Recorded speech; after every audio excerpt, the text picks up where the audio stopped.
দেখো, একটা মলে গিয়েছিলাম সেদিন।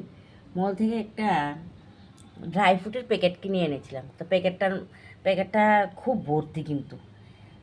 তারপর ভাবলাম দেখি তো প্যাকেটটার মধ্যে কি বেশি আছে। তারপর প্যাকেটটা খুললাম, খুলে সবগুলা আলাদা আলাদা করলাম, যে ভালো জিনিসগুলা একদম কম, মানে একদম কম বলতে কম।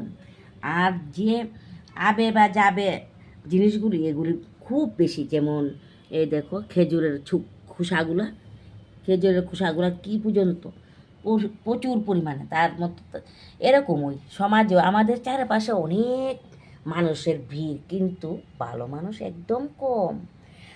আর খারাপ মানুষের সংখ্যা কিন্তু প্রচুর বেড়ে গেছে। তাই আমি এর আজকের জেনারেশনদের জন্য উদ্দেশ্যেই এই কথাটা বলছি, যে তোমরাও একটু বুঝে শুনে চলবে, যে